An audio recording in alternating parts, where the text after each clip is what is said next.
नमस्कार, आप देख रहे हैं क्लोजिंग बज़। मैं हूं आपके साथ संदीप ग्रोवर। मनी 9 पर आपका बहुत-बहुत स्वागत है। आज बाजार में हमें एक विरोधाभास होता हुआ दिखा, एक कॉन्ट्राडिक्शन होता हुआ दिखा। कॉन्ट्राडिक्शन ये कि तेजी जो थी वो आज बड़े स्टॉक्स में, दिग्गज स्टॉक्स में देखने को मिली और छोटे मझोले स्टॉक्स में आज हमने गिरावट बनती हुई देखी। तो ये जो छोटे मझोले स्टॉक्स हैं जिन्हें हम मिड कैप, स्मॉल कैप कहते हैं, इन शेयरों की या इन इंडाइसेस की जो गिरावट है उसके क्या मायने हैं, ये हम समझने की कोशिश करते हैं। क्योंकि बाजार में हमने देखा ज़रूर हरे निशान के साथ क्लोजिंग हुई, लेकिन मिड कैप, स्मॉल कैप में आज पिटाई हुई और लाल निशान के साथ क्लोजिंग बनती हुई दिखी। इस क्लोजिंग के क्या मायने हैं और अब बाजार में आपको किस तरह से रणनीति बनानी है, कैसे फोकस करना चाहिए, क्या यहाँ से दिग्गजों में ही अब ज्यादा फोकस रहेगा और यहीं पे आपको तेजी करके चलनी चाहिए, यहीं पे पैसा बनेगा? इस सवाल का हम जवाब देने की आपको कोशिश करेंगे। हमारे साथ पीएचडी कैपिटल के founder and CEO Pradeep Haldar ji कार्यक्रम में शामिल हो चुके हैं। प्रदीप सर, बहुत स्वागत है आपका। Very good afternoon sir. Money line पर आपका बहुत बहुत स्वागत है।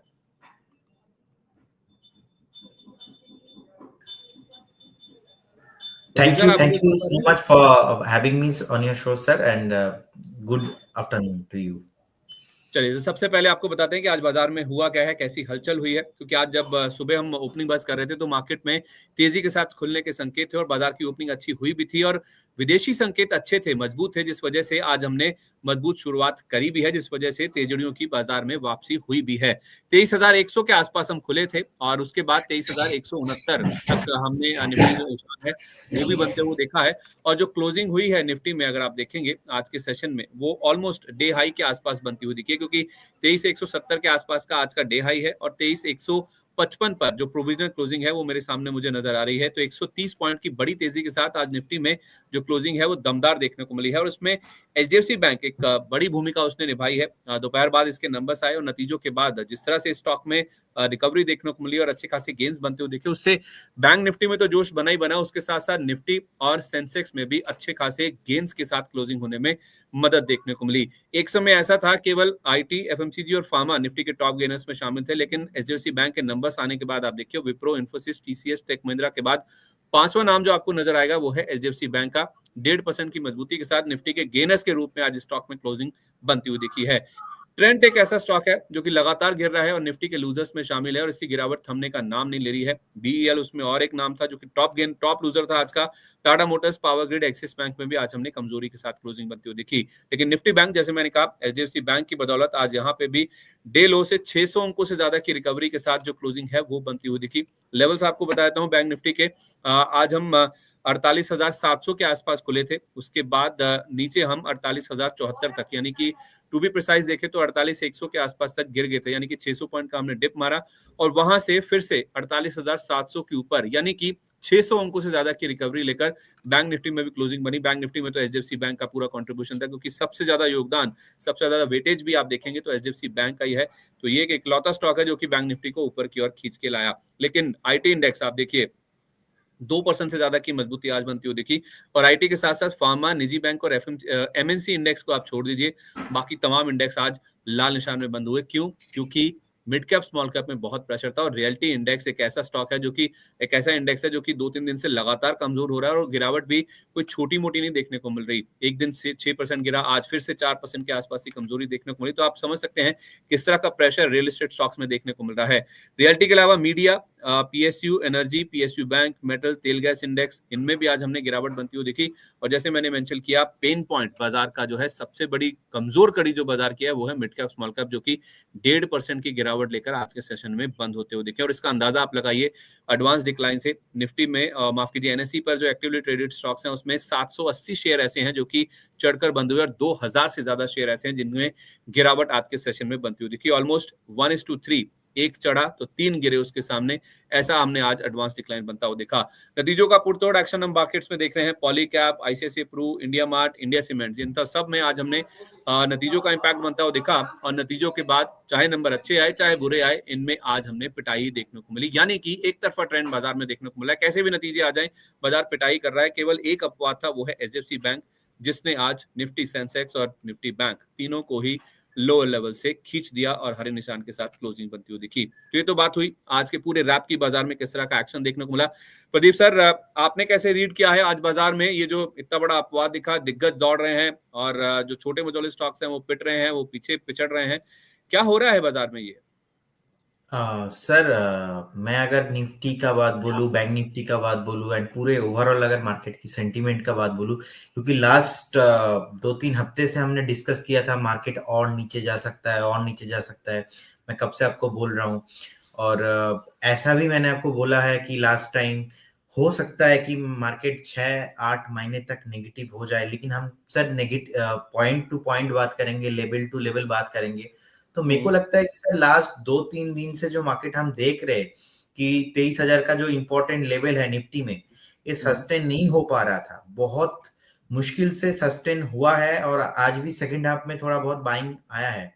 तो मेरे को लगता है कि सर, मैं जो डेटा एनालिसिस कर रहा था, हमारे जितने भी इंडिकेटर्स डेटा हम एनालिसिस करके देखते हैं, मेरे को लगता है शॉर्ट टर्म में हो सकता है कि एक ओवर सेलिंग प्रेशर हुआ है मार्केट में, तो इसीलिए एक शॉर्ट कवरिंग मूव आपको मिल सकता है, जो कि अगर कल एक बार 23,200 के ऊपर क्लोजिंग देता है बाय एनी चांस निफ्टी, तो मेरे को लगता है एक बार आपको 23,400 से 500 में मिलेगा। तो शॉर्ट टर्म में क्योंकि बहुत ज्यादा सेलिंग हो चुका है, तो इसीलिए मेरे को लगता है कि निफ्टी, बैंक निफ्टी, क्योंकि आज एचडीएफसी बैंक का रिजल्ट भी अच्छा आया है, और नीचे से बाउंस बैक भी एचडीएफसी बैंक हुआ है। मुझे आज भी सर याद है कि लास्ट वीक आपने बात किया था, आपने पूछा था कि सर एचडीएफसी बैंक का रिजल्ट आने वाला है, तो एचडीएफसी बैंक पे क्या करें। हमने बताया था कि सर एचडीएफसी बैंक हो सकता है कि एक बार 1600 के लेवल मिले, तो आई थिंक 1610 1615 ऐसा कुछ लो भी बनाया एचडीएफसी बैंक, तो उसके बाद आज 1660 के ऊपर क्लोजिंग आया है एचडीएफसी बैंक का। सो मेरे को ओवरऑल जो सिनारियो सर लग रहा है, जो निफ्टी का अभी करंट सिनारियो है, मेरे को लगता है सर लॉन्ग टर्म व्यू में मैं अभी भी नेगेटिव ही हूँ, जो कि मेरा व्यू था। क्योंकि सर हम लेवल टू लेवल बात करेंगे, जब मार्केट में एक अपना टाइम करेक्शन चलता है, वो 1-2 दिन 1-2 हफ्ते में खत्म नहीं हो जाता, तो इसके लिए कुछ महीना लगता है, क्योंकि लास्ट 7-8 साल से, 4 साल 5 साल से हमने देखा कि नॉन स्टॉप रैली, जो कि एक बार ऐसा हुआ था ना जापान में, नॉन स्टॉप 10 साल तक बुल रन। तो इंडिया में भी हमने ऐसा ही देखा, लास्ट 4 से 5 साल तक नॉन स्टॉप बुल रन। तो ये जो बेसिकली एक बाइंग अभी आ रहा है, और उसके बाद जो सेलिंग मार्केट में हुआ है सर, इस पे अभी भी टाइम एडजस्टेड नहीं है। तो मेरे को लगता है अगर आप 1-2-3 दिन 4 दिन का बात पूछेंगे, मेरे को लगता है सेलिंग बहुत हो चुका है, जैसे डेफिनेटली शॉर्ट टर्म रैली आना है, और थोड़ा बहुत आएगा भी। 23,200 के ऊपर अगर क्लोजिंग होता है निफ्टी बाय एनी चांस, मेरे को लगता है आपको एक बार 23,600 से 700 मिलेंगे। लेकिन इसका मतलब ये नहीं कि मार्केट में जो जितना प्रॉब्लम था सब कुछ ठीक हो गया, क्योंकि नेक्स्ट बजट भी है। बजट में क्या होने वाला है ये भी हमारे लिए बहुत इंपॉर्टेंट होगा, क्योंकि बजट में क्या एलोकेशन होगा कौन से सेक्टर में, ये हमारे लिए बहुत इंपॉर्टेंट है। तो 23,200 के ऊपर एक क्लोजिंग आएगा, तब शॉर्ट टर्म के लिए हम पॉजिटिव होंगे। उसके बाद सर जैसे जैसे मार्केट आगे जाएगा, हम लेवल टू लेवल बात करेंगे। और रही बात सर बैंक निफ्टी का, बैंक निफ्टी का अगर मैं बात करूंगा सर, ये जो रिसेंटली एक लो बनाया था ऑलमोस्ट 47,800 47,700 के आसपास, मेरे को लगता है शॉर्ट टर्म एक बेस बनाया है। इस बेस के बल पे एक बार बैंक निफ्टी हमको 49,000 49,500 इनफैक्ट 50,000 तक भी हमें देखने को मिल सकता है, क्योंकि बैंक निफ्टी में भी बहुत डाउनफॉल हुआ था। और sir short term and mid cap, small cap and mid cap में इतना जो डाउनफॉल इसलिए हो रहा है क्योंकि बहुत ओवर वैल्यूएशन में था। ऐसे ऐसे बहुत स्टॉक है जो 20-30-40% नीचे आ चुका है आज के डेट में।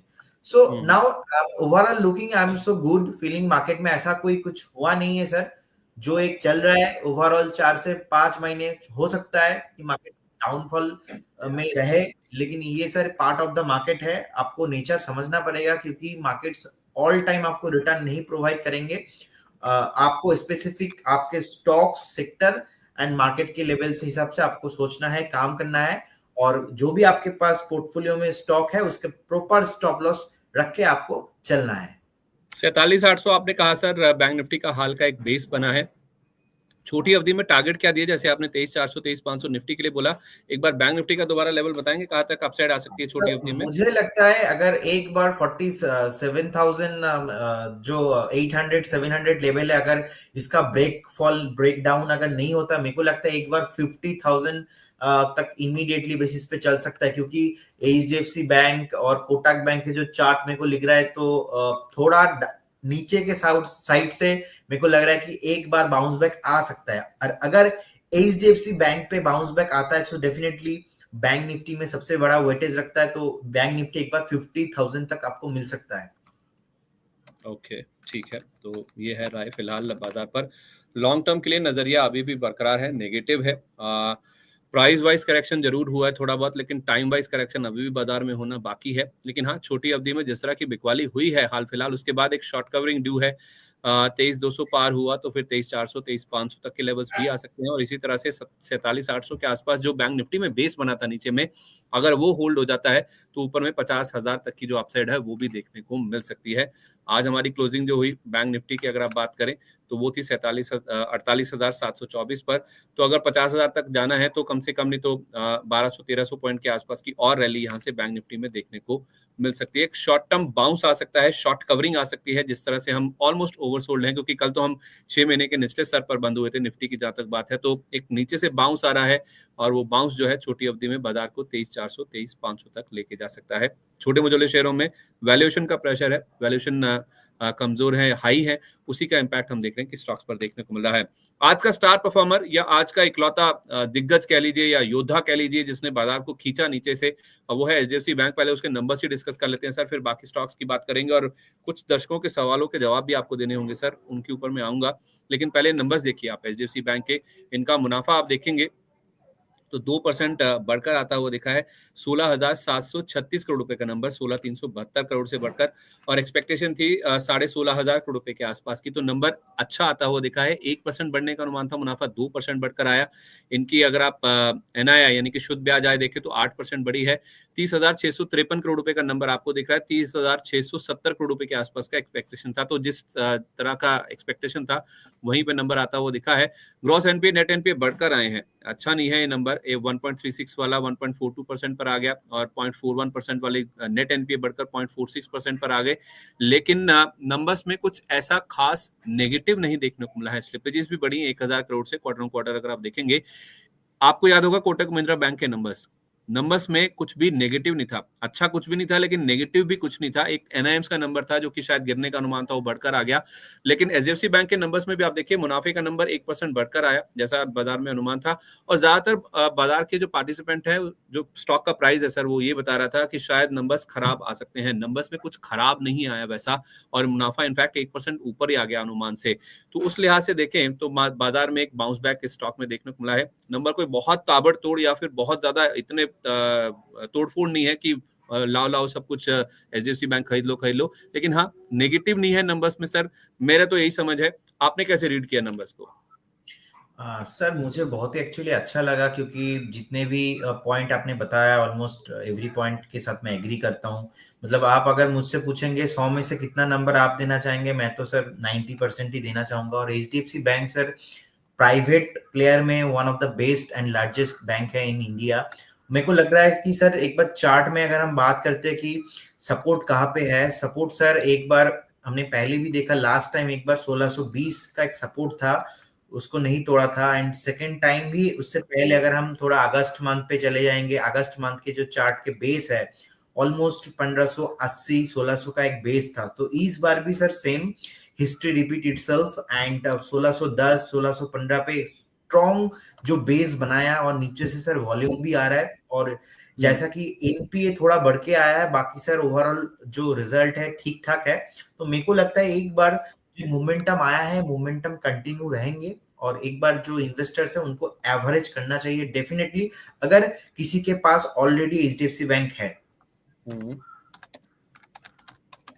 और जिनके पास फ्रेश खरीदारी करने का मौका है सर, जो मौका ढूंढ रहे थे और नंबर्स का वेट कर रहे थे, तो नंबर्स के बाद क्या फ्रेश खरीदारी की जा सकती है? नंबर्स इस चीज को वारंट डेफिनेटली करते सर, हैं। हमने लास्ट दिन भी आपको बोला था कि एक बार अगर एचडीएफसी बैंक 1620 1625 के आसपास आएंगे तो उसको आप डेफिनेटली खरीदारी कर सकते हो। एंड आज भी आया था, 1625 का डे लो था, एंड उससे प्रीवियस डे पे भी हमने देखा था, उससे भी नीचे आया था। तो डेफिनेटली फ्रेश बाई सर यहाँ से है। मेरे को लगता है कि एक बार आप, अगर आपके व्यू एचडीएफसी बैंक या तो कोटक बैंक, दोनों बैंक पे अगर बेटर आप पूछो तो सर बेस्ट रिक्स फेवरेबल आ रहा है अभी एचडीएफसी बैंक पे। लेकिन जब भी आप ऐसे एचडीएफसी, कोटक या तो ऐसे ब्रांडेड कंपनी में इन्वेस्टमेंट करेंगे, so you have to very clear about that, you have to maintain your patience, क्योंकि ऐसा नहीं है कि कल ही आपको 10-15% ऊपर आ जाएगा, 2-3 महीने में ऊपर आ जाएगा, ऐसा नहीं है। क्योंकि लास्ट 4 सालों में जिन्होंने पैसा लगाया अभी भी सर 4 साल से वही पर ही परफॉर्मेंस कर रहा है, स्टॉक ने ज्यादा मूव नहीं किया है। तो आपको ये ध्यान रखना पड़ेगा, जैसे कि आप ऐसे वाले काउंटर में एंट्री करते हो तो एटलीस्ट आपको एक 3 to 4 years का व्यू रखना चाहिए, 1-2 साल का भी नहीं, एटलीस्ट 3 साल का व्यू रखना चाहिए। और मेरे को लगता है कि सर एचडीएफसी बैंक अभी बहुत लोअर वैल्यूएशन पे आ रहा है एंड सपोर्ट जोन पे है, मार्केट भी बहुत करेक्शन हुआ है। So with all respect HDFC bank यहाँ से आपको फ्रेश 15 to 20% मूवमेंट आ सकता है नेक्स्ट 6 से 8 महीने में। और अगर मैं 3 to 4 years का बात बोलूंगा सर, यहाँ से फ्रेश मुझे 50 to 60% का रैली मुझे फ्रेश एचडीएफसी बैंक में दिखाई दे रहा है। 50 से 60% अपसाइड की आप बात कर रहे हैं, जो कि अगर आप 3 साल का नजरिया लेके चलते हैं एचडीएफसी बैंक में इतने अच्छे गेंस देखने को मिल सकते हैं। और अगर आपका छोटी अवधि का नजरिया है तो 6 से 8 महीने में 15 से 20% का अपसाइड इसमें भी देखने को मिल सकता है। तो उस लिहाज से चाहे आप छोटी अवधि का नजरिया रखें, चाहे आप लॉन्ग टर्म का नजरिया रखें, अच्छा खासा पैसा आपका एचडीएफसी बैंक में बनता हुआ नजर आ सकता है। जैसे सर ने कहा 1625 रुपए, ये एक बहुत ही क्रूशल सपोर्ट है। आज भी आप देखें 1625 रुपए से ही स्टॉक घूमता हुआ दिखा है। तो अगर आप 6 से 8 महीने में भी देखेंगे तो 15 से 20% का एचडीएफसी बैंक में अपसाइड आपको नजर आएगा। यहाँ से आप अगर इतना नजरिया भी लेकर चलते हैं तो चलिए, ये तो बात होगी एचडीएफसी बैंक की, जिसके नंबर्स आए और इसने निफ्टी बैंक के साथ साथ निफ्टी को भी सपोर्ट दिया और उससे सेंसेक्स में भी आज हमने अच्छी खासी गेंस बनते हुए दिखे। टेलीकॉम स्टॉक्स में भी आज हमने देखा सर अच्छी खासी गेंस देखने को मिले, इनफैक्ट लोअर लेवल से रिकवरी देखने को मिली। खासतौर पे अगर आप वोडाफोन आइडिया की बात करें तो इसमें हमने देखा सर आज 2% के आसपास की ऑलमोस्ट मजबूती के साथ क्लोजिंग होती हुई दिखी, जिसका डे लो मैं आपको बताता हूँ 9 रुपए 14 पैसे था और क्लोजिंग हुई है 9 रुपए 53 पैसे पर। डे हाई था 9.57 का, तो 4 पैसे नीचे ऑलमोस्ट डे हाई के आसपास जाकर स्टॉक बंदा होता हुआ दिखा। हालांकि वोडाफोन आइडिया की जो तेजी है वो इसकी तेजी नहीं है, वो उधार ली हुई है भारतीय एयरटेल से। भारतीय एयरटेल से इस तरह से, क्योंकि सर ऐसी मीडिया में रिपोर्ट्स है, कंफर्म नहीं है, पुष्टि नहीं हुई है कि भारतीय एयरटेल ने एक बार फिर से टैरिफ बढ़ा दिया और टैरिफ बढ़ा दिए 12% तक। 6 महीने में दूसरी बार ऐसा हुआ कि उन्होंने टैरिफ बढ़ा दिया, ऐसा मीडिया के हवाले से खबरें आ रही है, पुष्टि नहीं हुई, कोई औपचारिक ऐलान नहीं देखने को मिला है। तो भारतीय एयरटेल तो इतना नहीं चला, 1/4% के आसपास ही गेंस है, लेकिन वोडाफोन में इसका असर ज्यादा देखने को मिला। और जो तीसरा दिग्गज है इस इंडस्ट्री का, जियो, वहां पे भी हमने लोअर लेवल से रिकवरी जरूर होती हुई देखी। 1/4% के आसपास के गेंस के साथ 1278 रुपए पर ये स्टॉक जाकर बंद होता हुआ दिखा। आपका क्या व्यू है सर? क्या आपको लगता है कि गुंजाइश है टेलीकॉम कंपनियों के पास टैरिफ हाइक लेने की, और आपका व्यू क्या है इस पूरे सेक्टर पर? सर व्यू मैं ना ये टेलीकॉम सेक्टर को लेके बहुत ही पॉजिटिव हूँ, लेकिन स्पेसिफिक स्टॉक्स में जिन्होंने लास्ट 2 साल 3 साल 4 साल में पैसा बना के दिया है, मैं उनके ही फेवर में हूँ। जिन्होंने पैसा नहीं बना के दे पा रहा है और कुछ ना कुछ इश्यूज चल रहे हैं, लाइक मैं वोडाफोन आइडिया का मैं बात बोल रहा हूँ सर, बेसिकली पेनी स्टॉक्स है। आई डोंट नो क्यों इन्वेस्टर्स ये 10 रुपया 9 रुपये वाला स्टॉक में इतना फोकस टिकट करते साइज, हैं। और ticket size sir, ticket size attractive है ना, इसलिए फंसते हैं लोग। एग्जैक्टली आप देखेंगे कि सर कितना बार 10 रुपीज से 15 रुपीज हुआ, कितना बार 15 से फिर से 7 रुपीज हुआ, और इनका आज भी मामला चल रहा है सुप्रीम कोर्ट में, जिसका कोई सॉल्यूशन नहीं हुआ है, और पता नहीं कब तक चलते रहेंगे। और इन्वेस्टर्स को फिर से यहीं पर एंट्री लेना है और फंसना है, और आके रोएंगे कि सर हमने एंट्री ले लिया, लॉस हो गया। तो मेरे को लगता है कि सर जैसे कि आपने बात बताया कि भारतीय एयरटेल का, अगर मैं जस्ट एक इंडिकेटर की बात बोल रहा हूँ कि सर दिसंबर 2023 में सर इनका प्राइस था 980 के आसपास, तब से ऑलमोस्ट 1700 रुपया हो गया, कभी भी अपना डेली का जो मूविंग एवरेज है ना तोड़ा नहीं है। सो एक बहुत बड़ा चीज है, उसके बाद तोड़ा है, उसके बाद फिर से मेंटेन कर रहा है। तो मेरे को लगता है कि भारतीय Airtel Jio is a very good thing for telecom. अगर आप देखते हो कि नेक्स्ट 5 साल 10 साल इंडिया ने कैसा ग्रो किया है, और जियो ने तो आके पूरा मार्केट को सर एकदम पलट दिया है। तो मेरे को लगता है कि आपको जियो में फोकस करना चाहिए, हालांकि जियो न्यू लिस्टिंग है, लेकिन बढ़िया कंपनी है लॉन्ग टर्म में। आपको पता है कि रिलायंस ग्रुप कितना स्ट्रांग है, तो भारती एयरटेल जियो को लेके मैं सर बहुत पॉजिटिव हूँ।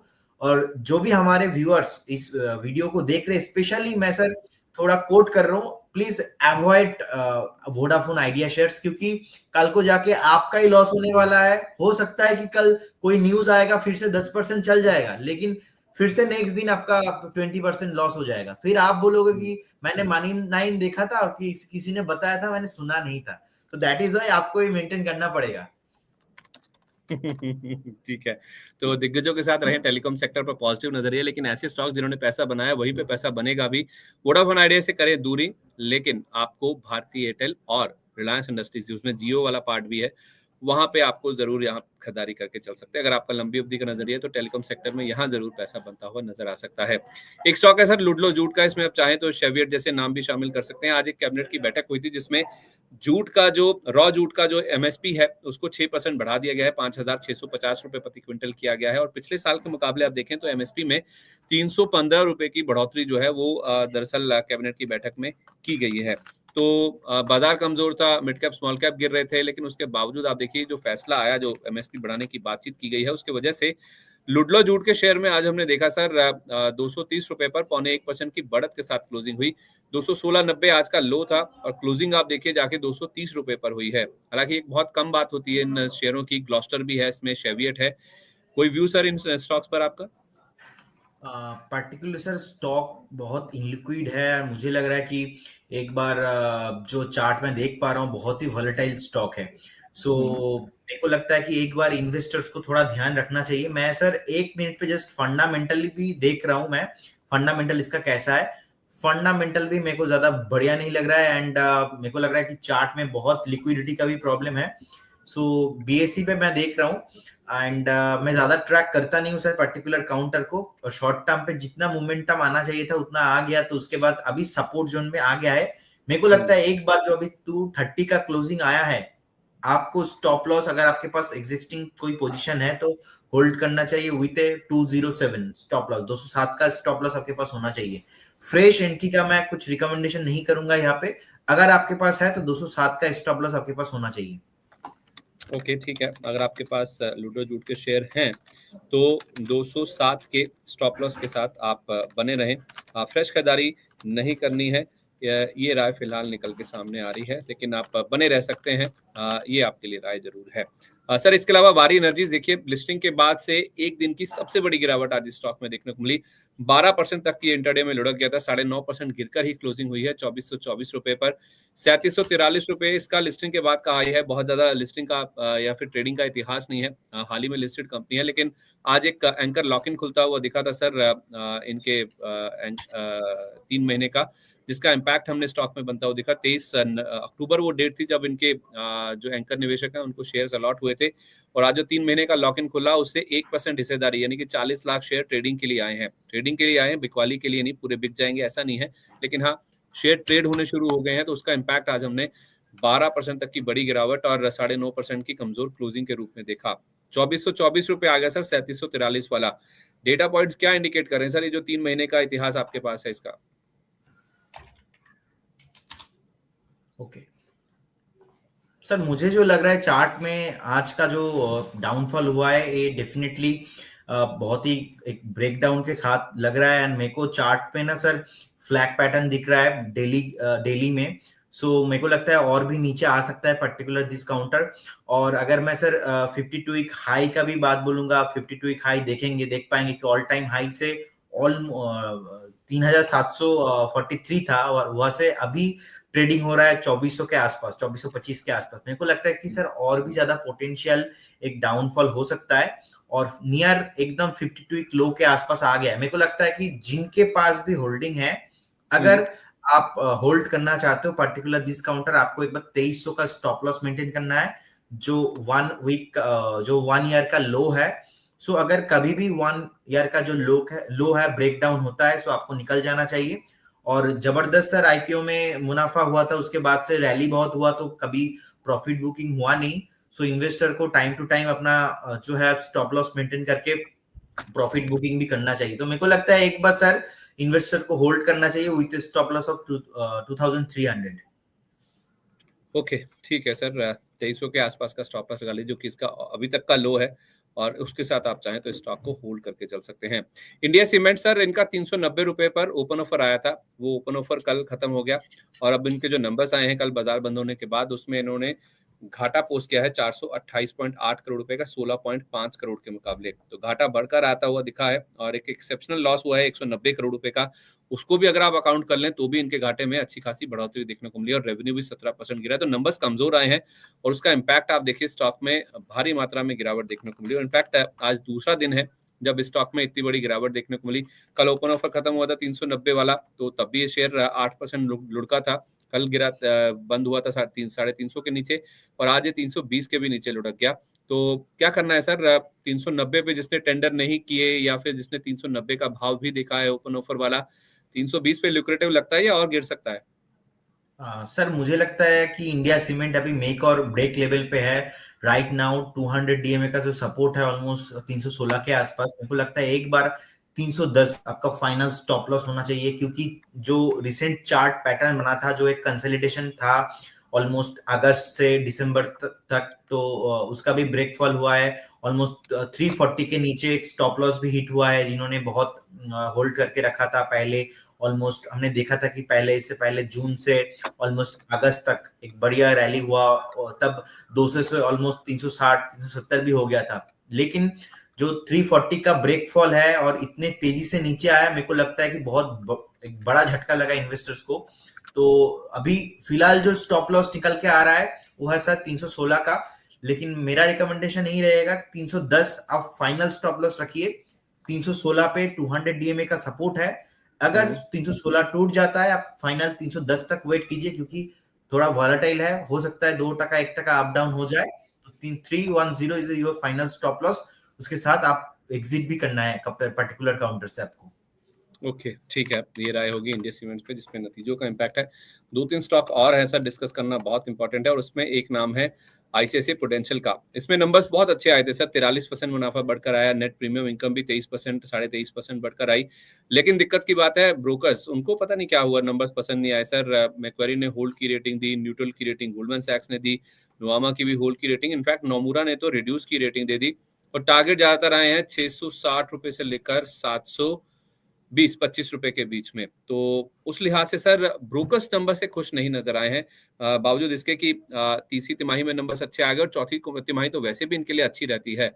तो ब्रोकर्स का ये जो व्यू आया सर, किस बिना पर आया, क्या कंसर्न है उनके मन में, आपको क्या लग रहा है सर? सर ब्रोकर्स का व्यू के पॉइंट पे तो उनका एनालिसिस डेफिनेटली जिन्होंने किया है वो उनके व्यू ऑफ पॉइंट्स है। अब एक ब्रोकर है कि सर एक बढ़िया क्रेडिट रेटिंग एजेंसी है, जिन्होंने लास्ट ईयर जब स्मॉल कैप मिड कैप के ऊपर एक वैल्यूएशन एनालिसिस किया था, उन्होंने बताया था कि मार्केट नीचे गिरेंगे। उसके बाद सर मार्केट 40% रैली हुआ। तो बात सर ये है कि अभी आईसीआईसीआई प्रू लाइफ का जो कंडीशन है 598 है, और मुझे लगता है कि चार्ट में एक ब्रेक डाउन हुआ है।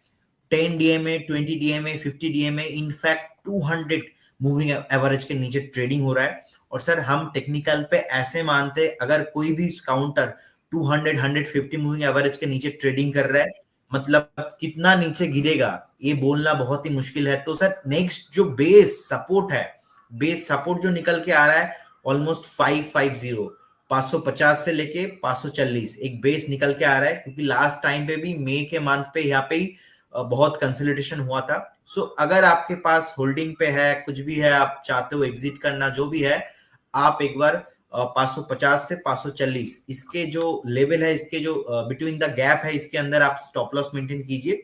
फ्रेश आप इसको बाई मत करना, नया से कोई एंट्री नहीं लेना है, लेकिन आपका अगर एग्जिस्टिंग होल्डिंग है तो आपको स्टॉप लॉस मेंटेन करना है। ओके, ठीक है, तो ये है राय फिलहाल आपके लिए, और ये लेवल्स आपको इम्पोर्टेंट है, जो कि ध्यान में रखकर चलना चाहिए। इसके अलावा सर इंडिया मार्ट इंटरमेश इसके तो नंबर्स भी अगर आप देखेंगे तो आपको कमजोर नजर आएंगे क्वार्टर क्वार्टर बेसिस पे।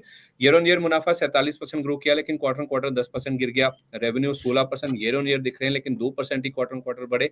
और अबिडा में भी 61% की जो ग्रोथ है वो क्वार्टर क्वार्टर केवल 2 या 3% के आसपास की आपको नजर आएगी। और मार्जिन में भी हमने देखा 39% के नंबर आए 28% के मुकाबले, तो यहाँ पे नंबर जरूर अच्छे आए। क्वार्टर क्वार्टर भी 32 बेसिस पॉइंट का उछाल था। लेकिन दिक्कत की बात है, दो ब्रोकर्स इन्होंने अपने टारगेट कट कर दिए, और इनफैक्ट नोमुरा ने तो डाउनग्रेड कर दी इसकी रेटिंग भी। वो रेटिंग घटा के उन्होंने कर दी न्यूट्रल, लक्ष्य दे दिया 3150 से घटाकर सीधा 1900 रुपए।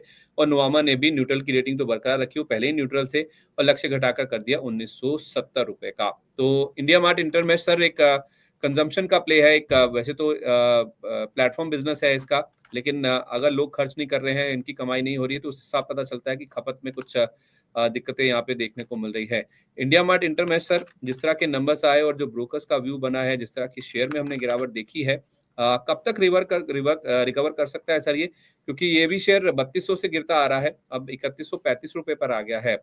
और गिरेगा या थोड़ा कंसोलिडेट करेगा? अगर किसी को इस पे व्यू लेना हो, फ्रेश खरीदारी के लिए कोई वेट कर रहा हो गिरावट का, तो ये मौका अच्छा है। सर हर कंपनी का 3 फेज रहता है हमेशा, एक है अप ट्रेंड, एक है कंसोलिडेशन फेज, एक है डाउन ट्रेंड। तो जब कंपनी का अप ट्रेंड चल रहा था उस टाइम पे दो दो बार अपना टॉप बनाया था, डबल टॉप बनाया था ऑलमोस्ट। उसके बाद से ना कंटिन्यूअसली हमने देखा 2021, 22, 23 में कंसिस्टेंसी से एक डिक्लाइन प्राइस में आ रहा है। सो अभी का जो एक कंसोलिडेशन पैटर्न बनाया ऑलमोस्ट 2024 में लास्ट 6 मंथ्स पे ऑलमोस्ट 2500 से 2400 2800 तक एक अच्छा रेंज बाउंड था, लेकिन उसका भी अभी ब्रेक डाउन आ रहा है। और इमीडिएटली मेरे को जो सपोर्ट अभी दिख रहा है चार्ट में वो है 1900 पे, उससे पहले कुछ सपोर्ट नहीं है। और लास्ट 3-4 साल से कंसिस्टेंसी से कंपनी रिटर्न नहीं दे रहा है, तो मेरे को लग रहा है कि आपको अलर्ट होना चाहिए, आपको ध्यान रखना चाहिए। अगर बाय एनी चांस 1900 का लेवल का ब्रेक डाउन होता है तो इस काउंटर पे आपको रहना ही नहीं है, क्योंकि सर वो आप वैल्यूएशन देख नहीं पाएंगे, क्या होगा क्या नहीं होगा, इन्वेस्टर्स को बहुत लॉस हो सकता है। तो इसीलिए ना आपको 1900 का स्टॉप लॉस के साथ होल्ड करना चाहिए, और इस काउंटर पे फ्रेश एंट्री भी बिल्कुल भी लेना नहीं चाहिए। ओके, ठीक है। ये बात होगी इंडिया मार्ट इंटरमेश की कि यहाँ पे क्यों इस तरह का एक्शन देखने को मिला, और अच्छी खासी गिरावट हमने नतीजों के बाद बनती हुई देखी, और खासतौर पे जिस तरह की ब्रोकर्स की रिपोर्ट आई है उसका इम्पैक्ट हमने स्टॉक पे आज गिरावट के रूप में देखा। Sir Aditya Birla real estate, जिसे हम पहले सेंचुरी टेक्सटाइल के नाम से जानते थे, ये बिरला ग्रुप की कंपनी है। इनके नंबर्स तो बहुत ही खराब आए सर, रेवेन्यू 10% से ज्यादा गिर गया, प्रॉफिट से कंपनी घाटे में आ गई। और दोनों पैरामीटर्स पे, चाहे ईयर ऑन ईयर देखें चाहे क्वार्टर ऑन क्वार्टर देखें, मुनाफे से कंपनी घाटे में आई। और EBITDA यानी कि जो कामकाजी मुनाफा है वो तो 93% से ज्यादा गिरता हुआ दिखा है। उसका इम्पैक्ट हमने आज स्टॉक में भारी पिटाई के रूप में देखा। बाजार वैसे भी पिटाई करने के मूड में, जहां पे नंबर्स में थोड़ी हल्की फुल्की चूक भी हो जाती है। और ये स्टॉक आप देखिए आज 1845 रुपए के आसपास 6.75% गिरकर बंद हुआ। एक समय 1800 के नीचे भी फिसल गया था। ये भी स्टॉक सर अच्छा खासा करेक्ट कर चुका है, लेकिन बाजार का जो मूड माहौल है, और कितनी गिरावट इस स्टॉक में देखने को मिल सकती है, क्योंकि 3140 वाला ये आ गया 1840 के आसपास। सर नीट प्रॉफिट भी ऑलमोस्ट नेगेटिव ही है, स्टॉक का पी बहुत ही हाई वैल्यूएशन है, आप शॉक हो जाएंगे बहुत। 1127 इसका पी है, और बुक वैल्यू से बहुत अप साइड में ट्रेडिंग हो रहा है। और मेरे को लगता है कि कंपनी का जो प्रोमोटर्स होल्डिंग है, प्रोमोटर्स होल्डिंग भी सर मेरे को ठीक से डेटा अभी नहीं आ रहा है, लेकिन ठीक ठाक नहीं लग रहा है। और बैलेंस शीट का भी अगर मैं बात करूंगा सर, कि ऑलमोस्ट जो इनका बोरोइंग है 5700 था, और 17 साल में, तो अभी भी 24 हो गया। 2024-2025 का लास्ट अपडेट है, ऑलमोस्ट 4755 करोड़ के आसपास है। तो fundamentally I am not think कि कंपनी बहुत अच्छा कुछ प्ले कर रहा है।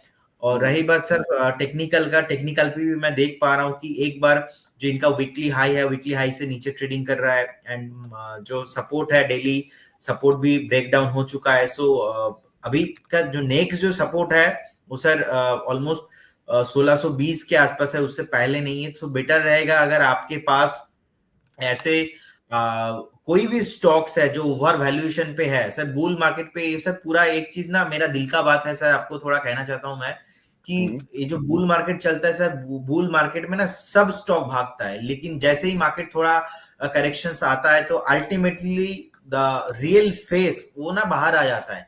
सो ये ना इन्वेस्टर्स को बहुत ध्यान रख के टेक्निकल फंडामेंटल दोनों कॉम्बिनेशन करके उनको एंट्री लेना है। अगर उनके पास है भी तो उनको एटलीस्ट ये ध्यान रखना है कि मेरा मेरा स्टॉप लॉस क्या रहेगा।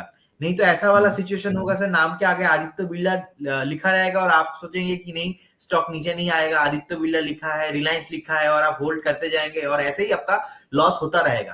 तो मेरे को लगता है कि सर पर्टिकुलर इस काउंटर पे आपको 1650 का स्टॉप लॉस रखना चाहिए। बाकी देखिए चार्ट बिल्कुल खराब है सर, नेगेटिव है। ओके, चार्ट खराब है, लोधा का नाम माफ कीजिए, बिरलास का नाम जरूर है, इसलिए यहाँ पे आप दूर रहें।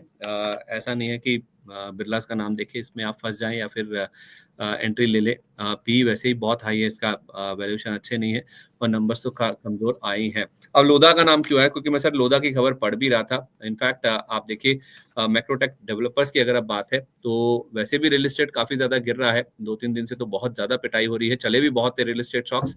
अब आज सुबह खबर थी मैक्रोटेक डेवलपर्स को लेकर, यानी कि लोधा डेवलपर्स को लेकर, कि अभिषेक लोधा जी ने 5,000 करोड़ रुपए का एक ट्रेडमार्क लॉ सूट फाइल किया है अपने ही भाई के खिलाफ, अभिनंदन लोधा जी के खिलाफ, जो कि अपना एक ट्रेडमार्क उनका खुद का भी है और वो है हाउस ऑफ अभिनंदन लोधा। तो लोधा का जो एक ब्रांड नेम इस्तेमाल किया गया है उसके एक्सक्लूसिव राइट्स का मांग करते हुए ये जो ट्रेडमार्क की एक मुकदमा है वो अभिषेक लोधा जी की ओर से फाइल किया गया है। तो जो दोनों भाइयों के बीच में डिस्प्यूट है, विवाद है, वो बड़ा होता हुआ दिख रहा है, बढ़ता हुआ दिख रहा है, जिसको बाजार पसंद नहीं कर रहा है, जिस वजह से हमने देखा है कि ये शेयर 6% से ज्यादा आज गिरा है। और इनफैक्ट इसके चार्ट में अगर आप देखेंगे तो आपको नजर आएगा कि ये शेयर हायर लेवल से तो बहुत ही ज्यादा करेक्ट हो चुका है। 1650 के आसपास का इसने हाई बनाया था, अब ये 1100 के नीचे ट्रेड कर रहा है। सर रियल एस्टेट में अगर किसी को इम्पल्सिव बाइंग करनी ही है, कोई DLF, Godrej properties, macro developers या कोई ऐसा रियल एस्टेट स्टॉक जो आपको सबसे अच्छा लगता हो? सर गोदरेज प्रॉपर्टीज मुझे बहुत ही अच्छा लगता है, क्योंकि इनका फंडामेंटल देखेंगे सर अच्छा है। अभी सर मार्केट नीचे आ रहा है तो इसके चलते बहुत नीचे आया है गोदरेज प्रॉपर्टीज का काउंटर। और मुझे लगता है कि अगर मैं लॉन्ग टर्म के व्यू पॉइंट से देखूंगा नेक्स्ट एटलीस्ट 2 से 3 साल, तो मैं बहुत ही पॉजिटिव हूँ। और लास्ट 23 में भी 24 में भी अच्छे से परफॉर्म हुआ है सर। रिसेंटली क्या हुआ, रिसेंटली स्टॉक में बहुत ही करेक्शंस हुआ है और बहुत ज्यादा करेक्शंस हुआ है, तो एक बाइंग अपॉर्चुनिटी है। अगर आपको कभी भी गोदरेज प्रॉपर्टीज अभी 2250 2240 के आसपास से ट्रेडिंग हो रहा है गोदरेज प्रॉपर्टीज, तो अगर आपको कभी भी 2100 एंड 2000 का प्राइस कभी भी मिलेंगे, तो यहाँ से भी सर ऑलमोस्ट 150-200 पॉइंट का डाउनफॉल कभी भी मिलेंगे। So Godrej properties is one of my favourite stock, क्योंकि फंडामेंटल टेक्निकल दोनों अच्छा है एंड इन्वेस्टर्स को लास्ट बहुत सालों से पैसा बना के देते आ रहे हैं। और 2015 से अगर आप देखेंगे कि कहाँ पे स्टॉक था और कहाँ आ गया, सो मेरे को लगता है अभी जितना करेक्शंस टेम्पोररी होना था ऑलमोस्ट हो चुका है। और अगर आपको मान लो 1 लाख इन्वेस्ट करना है, सो आप एक बार कीजिए 50% आप इन्वेस्ट कीजिए, बाकी 50% थोड़ा थोड़ा करेक्शन पे आप इसको एक्यूमुलेट करते रहिए। ओके, ठीक है सर। तो रियल एस्टेट में अगर आपको कोई खरीदारी करनी है तो गोदरेज प्रॉपर्टीज यहाँ पे नहीं, 100-150 रुपए नीचे 2100-2000 के आसपास मिले तो आप गोदरेज प्रॉपर्टीज के शेयर में खरीदारी करके चल सकते हैं। सर मेरी सूची तो पूरी होगी, जो आज एक्टिव स्टॉक्स मुझे नजर आए यहाँ पे खबरों का या फिर नतीजों का इम्पैक्ट था। अब चलते हैं दर्शकों के सवालों की तरफ। पहला सवाल वारी एनर्जीज को लेकर, जिसको हम ऑलरेडी डिस्कस कर भी चुके हैं। तो सर 1000 क्वांटिटी इनके पास है और एवरेज प्राइस इनका है 2000 रुपए का।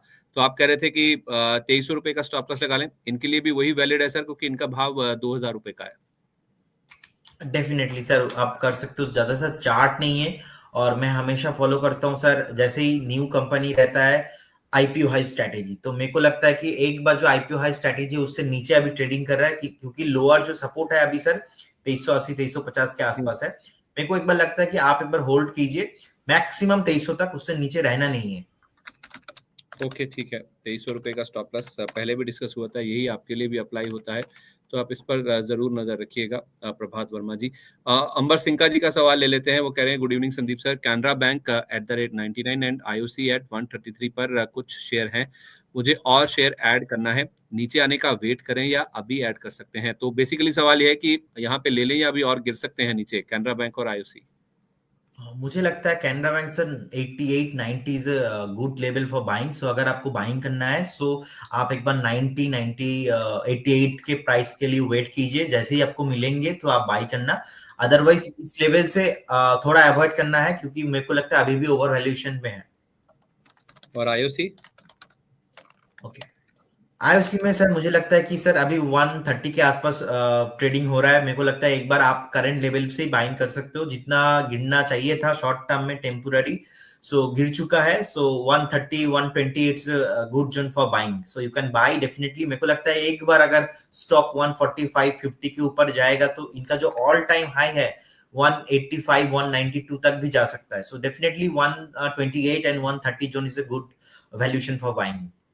क्या लेवल बोला? अगर वो लेवल पार होता है सर तो आईओसी में बड़ी तेजी आएगी। एक बार लेवल प्लीज बताएंगे दोबारा। 144 145 का लेवल अगर एक बार पार होता है, सो मेरे को लगता है एक बार जो अपना ऑल टाइम हाई है 182 से 190 तक जा सकता है आईओसी। तो आप कह रहे हैं कि नए हाई लग सकते हैं अगर 144 45 पार हो गया तो? यस, 144 145 के ऊपर अगर क्लोजिंग होता है वीकली बेसिस पे एंड सस्टेन होता है, सो एक बार नया हाई भी हमको मिल सकता है। ओके, ठीक है। तो ये तो बात होगी कैनरा बैंक और आईओसी की। अंबर सिंह का जी का सवाल है ये।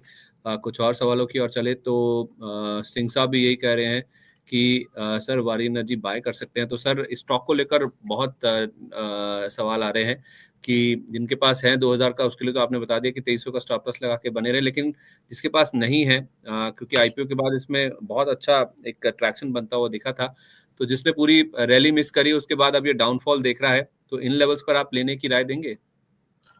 सर मैं आईपीओ के लिए एक ही स्ट्रेटेजी यूज करता हूँ, आईपीओ हाई स्ट्रेटेजी। और I this is my personal view कि वही आईपीओ में आपको पैसा लगाना चाहिए जो आपने जो आईपीओ के डे हाई है ना उसके ऊपर सस्टेन कर रहा है। क्योंकि आप कंपनी को अच्छे से नहीं जानते हो, हम भी कंपनी को थोड़ा बहुत जितने भी पब्लिकली डेटा अवेलेबल है वो रिसर्च करके बताते हैं, लेकिन क्या चल रहा है क्या नहीं चल रहा है प्रॉपर इंफॉर्मेशन नहीं होता है। क्योंकि हमें सब कुछ देखना पड़ता है टेक्निकल व्यू से, साइकोलॉजी व्यू से, फंडामेंटल व्यू से। सो जितने भी क्वेरीज वारी इंजीनियरिंग को लेके आ रहा है, तो मेरे को लगता है एक बार आपको 2350 का ही लेवल पे स्टॉप लॉस रखना चाहिए।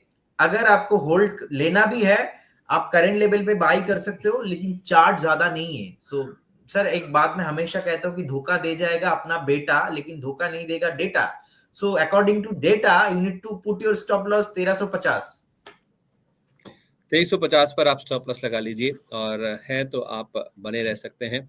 लेकिन फ्रेश खरीदारी के लिए फिलहाल राय नहीं है, क्योंकि डेटा बहुत कम अवेलेबल है और डेटा धोखा नहीं देता है। और डेटा ये कह रहा है कि फिलहाल आप इसमें बेट ना करें, थोड़ा और डेटा आने दीजिए, थोड़ा और इन्फॉर्मेशन आने दीजिए, थोड़ी और ट्रेडिंग होने दीजिए, चार्ट पैटर्न्स फॉर्म होने दीजिए, तो आप इस पर व्यू बना लीजिए। थोड़ी जल्दबाजी नहीं है, स्टॉक यहीं रहने वाला है सर, कहीं और नहीं जाने वाला है, स्टॉक में ट्रेडिंग होती रहेगी। तो आप थोड़ा समय दे दीजिए, इतना बड़ा इन्वेस्टमेंट कर ही रहे हैं तो थोड़ा रुक जाइए, थोड़ा सा आप ठहराव ले लीजिए, थोड़ा समझ लीजिए और जानकारी ले लीजिए और डेटा आने दीजिए, फिर आप इसमें व्यू बना लीजिएगा। इस बीच सज्जू जी का सवाल है, कह रहे हैं गुड आफ्टरनून सर, मनी 9 का रेगुलर व्यूअर हूँ, बायोकॉन में entry level target and stop loss बता दीजिए सर। आज या फिर कल कल शायद सर स्टॉक ने अपना 52 वीक हाई टच किया था, अगर मुझे सही याद है तो 402 रुपए के आसपास तक ये शेयर गया था सर। मैं इसका चार्ट देख लेता हूँ, आज 388 पर आ गया। कल शायद इसमें 402 या 403 का हाई बना था, वहां से थोड़ा सा नीचे आया आज भी, लेकिन सर देखिए लोअर लेवल्स पे मैं इसका चार्ट देख रहा हूँ, लोअर लेवल से एक रिकवरी देखने को मिली है। रिकवरी शुरू हुई थी सर 1 बजे के आसपास, 1 बजे इसने सर 380 रुपए 10 पैसे का लो बनाया, और वहां से करीब करीब 2% या 3% की रिकवरी लेकर 388 रुपए के आसपास बंद हुआ है। तो बाय ऑन डिप्स का तो इसमें रुझान दिख रहा है। आपको चार्ट्स कैसे नजर आ रहे हैं सर?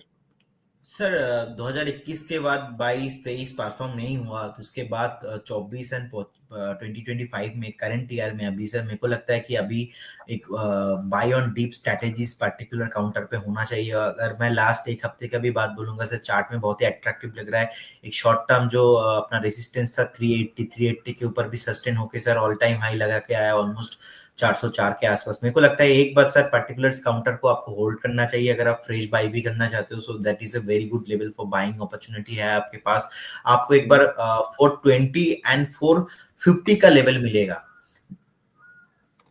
420 450 ये टारगेट ऊपर के बता रहे हैं आप? Yes yes yes. परफेक्ट है, तो बने रहे और आप चाहें तो गिरावट पर इसमें खरीदारी भी करके चल सकते हैं। 420 450 तक के लेवल से स्टॉक में आ सकते हैं। सर, आज हुडको के नंबर्स आए थे। हुडको पर अंशुल शर्मा जी ने सवाल पूछा है। इनके पास 300 का रखा हुआ है और इसके साथ-साथ देखें तो इनके पास एचएएल यानी कि हिंदुस्तान एरोनॉटिक्स भी है, 4000 का प्राइस है। कोल इंडिया कह रहे हैं 410 का प्राइस है। शिपिंग कॉर्पोरेशन ₹260 का प्राइस इनका है एंट्री का। लॉन्ग टर्म के लिए कैसे हैं ये?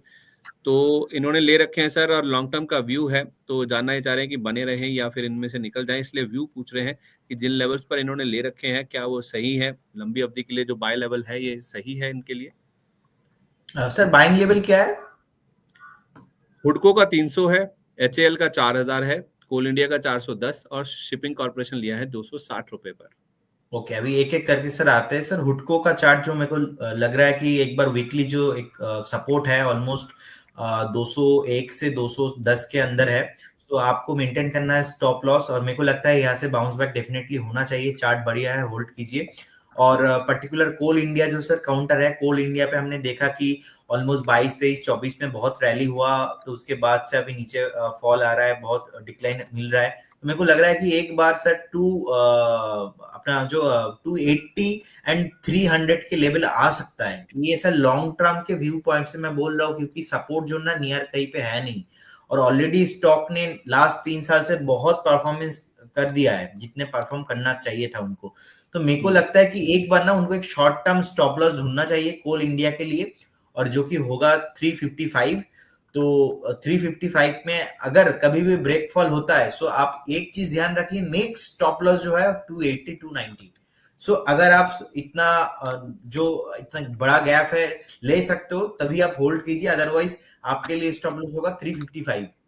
और जो हिंदुस्तान एरोनॉटिक है, डिफेंस सेक्टर है, one of the best counter है। बहुत बड़े बड़े फंड हाउस, म्यूचुअल फंड का होल्डिंग इस पर्टिकुलर काउंटर पे है। हमने देखा कि ऑलमोस्ट डिफेंस सेक्टर 40-50% नीचे आ गया अपने जो ऑल टाइम हाईज है, हाईज से। इसमें जितने भी बेस्ड डिफेंस स्टॉक्स है, सबने ऑलमोस्ट डाउनफॉल हमने देखने को मिला लास्ट 3 से 6 महीने में। तो मेरे को लगता है कि एक बार पर्टिकुलर काउंटर में जितना गिरावट आना चाहिए था उतना हो गया सर टेम्पोररी। सो मेरे को लगता है मैक्सिमम यहाँ से 100 से 200 पॉइंट नीचे आ भी सकता है किसी दिन, मान लो जिस दिन डिफेंस का पिटाई होगा उस दिन। तो आप इस पर्टिकुलर काउंटर को होल्ड कीजिए। मेरे को लगता है एक बार 4500, उसके बाद पौने 4000, सॉरी 4500, उसके बाद पौने 5000 आपको इस पर्टिकुलर काउंटर दिखेंगे। एंड अगर बजट में डिफेंस सेक्टर में और भी अच्छा खासा एलोकेशन होता है तो नेक्स्ट 1-1.5 साल में आपको ऑल टाइम हाई भी दिखेंगे। और पर्टिकुलर स्टॉक यहाँ से आपको, मैं फिर से बोल रहा हूँ सर, आपको पर्टिकुलर स्टॉक आपको यहाँ से 80 to 100% रिटर्न भी पर्टिकुलर इस लेवल से देने का पॉसिबिलिटीज रखता है, दम रखता है पर्टिकुलर काउंटर। सो आप होल्ड कर सकते हो इस काउंटर को। कितना वेट करना होगा सर अगर एचएएल में 80% से 100% का अपसाइड आना है तो? सर ये तो थोड़ा लॉन्ग टर्म बात हो गया। एटलीस्ट आपको 1.5 से 2 साल का व्यू है मेरा, क्योंकि सर डिफेंस सेक्टर एक ऐसा सेक्टर है, हर बार आप देखिए हर ईयर आप 10 से 15% का इंक्रीज होता है अपना जो एलोकेशन बजट में होता है। तो मेरे को भी इस साल भी लग रहा है कि defence sector, infra sector, energy sector, इस जो काउंटर्स है बहुत पॉजिटिव हूँ सारे काउंटर को लेके। और HAL one of the best stock है, तो आपको एक बार होल्ड करना चाहिए पर्टिकुलर काउंटर को। मेरे को लगता है 80 to 100% रिटर्न के लिए इस पर्टिकुलर काउंटर में आपको 1.5 से 2 साल तक आप वेट कर सकते हो मैक्सिमम। और उसके लिए सर आपको एक स्टॉप लॉस भी मेंटेन करना पड़ेगा, क्योंकि जब हम टारगेट देते हैं तब आपको स्टॉप लॉस भी ध्यान रखना पड़ेगा। स्टॉप लॉस रहेगा sir almost 3200। Long term stop loss 3200 आप होल्ड कीजिए, आपको 80 to 100% का रिटर्न नेक्स्ट 1.5 से 2 साल में हाईली पॉसिबिलिटी से मिल सकता है। 3200 का स्टॉप लॉस है। 1.5 से 2 साल का समय दीजिए, नए हाई लगा सकता है 80 से 100%, यानी 80 to 100%, मतलब 2 गुना हो सकता है ये मौजूदा लेवल पर। और अभी मैं देख रहा हूँ इसका जो लेवल है 3900 रुपए का। 3900 का मतलब ये हुआ सर कि ये 7800 8000 तक जा सकता है। आप अगर 100% अपसाइड की बात करें तो 1.5 से 2 साल का आप टाइम दे दीजिए। एचएएल में मौजूदा स्तर से बहुत बड़ी रैली देखने को मिल सकती है अगर डिफेंस के लिए एलोकेशन या फिर जो न्यूज़ फ्लो है बजट में काफी पॉजिटिव आ जाता है। तो सर एक बार पीआई इंडस्ट्रीज को लेकर आपका व्यू बताइएगा। आदित्य जी का सवाल है, वो कह रहे हैं कि इस स्टॉक का, पीआई इंडस्ट्रीज का एंट्री लेवल क्या है लॉन्ग टर्म इन्वेस्टमेंट के लिए? क्या इन लेवल्स पर खरीद सकते हैं या रुकें, थोड़ी और गिरावट आ सकती है, या यहीं पे खरीदारी शुरू कर लें?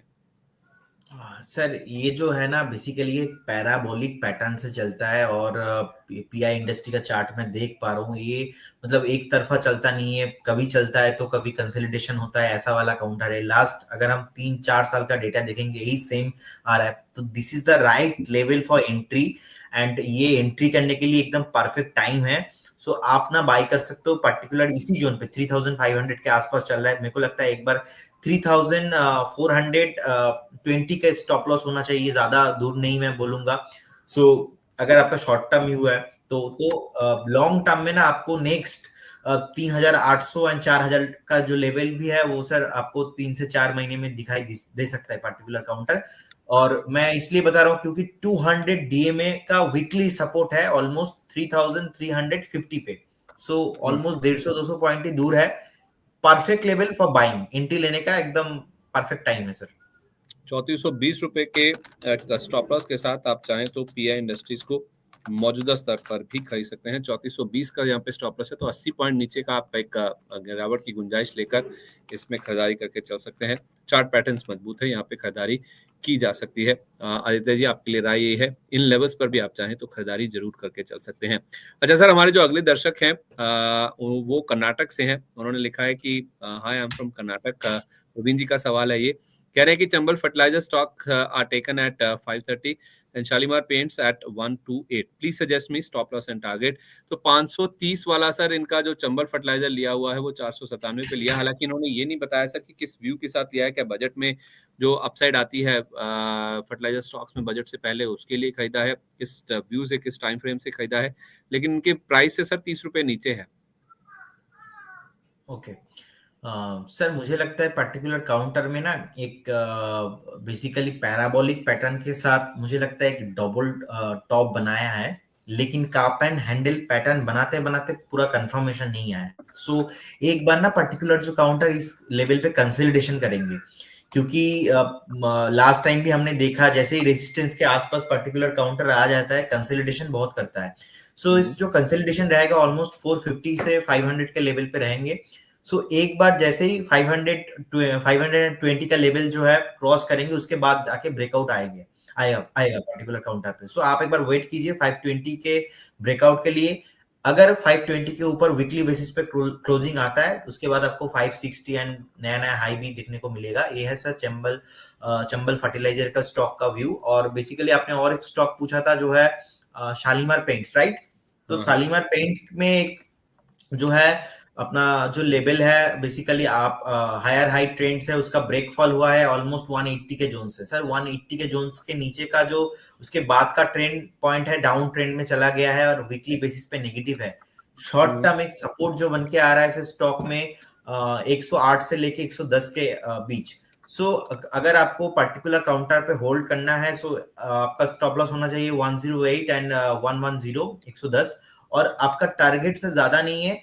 जस्ट अभी 130 चल रहा है, 145 से 150 के आसपास में बहुत बड़ा रेजिस्टेंस है। लेकिन पर्टिकुलर काउंटर जो अपना हायर हाई टॉप मेंटेन करके चल रहा था एक अप ट्रेंड, वो जो सर्कल है वहां से ब्रेक फॉल हो गया है। सो ये थोड़ा मुश्किल लग रहा है मेरे को चार्ट में आगे जाके 140 145 एक बहुत बड़ा रेजिस्टेंस होने वाला है। ठीक है, तो ये हो गई बात इन दोनों स्टॉक्स की।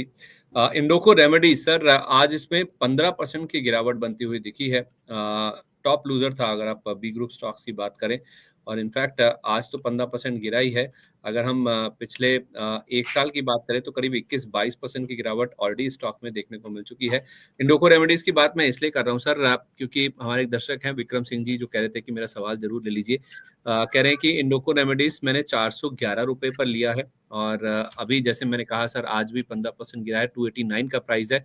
80 रुपए का फॉल आज ही देखने को मिला है स्टॉक में, और कल के हिसाब से देखें तो बड़ी गिरावट कही जानी चाहिए। 15%, माफ कीजिए 21% गिरा है, तो 80 रुपए का फॉल तब आया। आज 52 रुपए का फॉल इसमें देखने को मिला। 341 वाला ये 289 पर 290 के नीचे आ गया, और इनका लिया हुआ सर 411 रुपए का। ये कह रहे हैं कि मेरा 75,000 रुपए का लॉस है। दूसरा स्टॉक भी इन्होंने बताया केयर रेटिंग का, लेकिन सर पहले जिसमें ज्यादा लॉस है पहले इसी की बात कर लेते हैं। करना क्या चाहिए सर? 75,000 रुपए का लॉस हो गया एक ही स्टॉक में। ओके सर, मुझे लगता है कि इनका जो पोजीशन साइजिंग इन्होंने सही से नहीं किया है। और क्योंकि सर लिक्विडिटी ज्यादा नहीं है इस पर्टिकुलर काउंटर में, ये एक बहुत बड़ा प्रॉब्लम है। तो इसीलिए 15% एक दिन में नीचे आ जाना इस स्टॉक के लिए बहुत बड़ा बात नहीं है। और बीटा भी बहुत बहुत हाई बीटा स्टॉक है। बीटा सर वो होता है, मतलब निफ्टी कितना ऊपर जा रहा है उसके बेसिस पे आपका स्टॉक कितना वॉलेटाइल रहेगा। सो पर्टिकुलर स्टॉक का बीटा भी बहुत हाई है। और मेरे को लगता है कि एक बार 2600 करोड़ की कंपनी है, ज्यादा बड़ा नहीं, स्मॉल कैप कंपनी है, तो इसमें इन्होंने इतना हाई वेटेज किया ना, इसके वजह से इतना उनका लॉसेस हो रहा है। और नीट प्रॉफिट भी अगर आप चेक करेंगे तो ऑलमोस्ट 15 करोड़ के आसपास लॉस में ही है कंपनी। और लास्ट मैं अगर और देखूंगा फंडामेंटल, इनका जो इक्विटी, रिटर्न ऑफ इक्विटी है लास्ट 3 साल में सर 13% नेगेटिव में है। सो ये भी उनको ध्यान रखना चाहिए। प्रॉफिट भी ऑलमोस्ट 15% घट के आया है लास्ट 3 साल से। और इनका जो इंटरेस्ट कॉस्ट है, मतलब जो कैपिटलाइजेशन कॉस्ट होता है एक कंपनी का, तो ये भी बहुत लो हो गया है। सो मेरे को लगता है कि एक बार अगर आपको फार्मा में ही रहना है या तो ड्रग्स में रहना है, तो आप कुछ और काउंटर में फोकस कीजिए और काउंटर देखिए। Particular counter is not a good thing. और अगर मैं टेक्निकल की बात भी बोल देता हूँ, उनका बहुत लॉस हो रहा है, तो जो इनका एक सपोर्ट लेवल था चार्ट में ऑलमोस्ट 310 के आसपास, उसका ब्रेकफॉल हो गया है। सो अभी के लिए सपोर्ट सर कुछ भी नहीं है, बिना सपोर्ट के ट्रेड हो रहा है। सो हो सकता है नेक्स्ट उनको 1-2 हफ्ते में और डाउनफॉल मिले। सो बेटर रहेगा उनके लिए एक बार 270 का स्टॉप लॉस मेंटेन करे।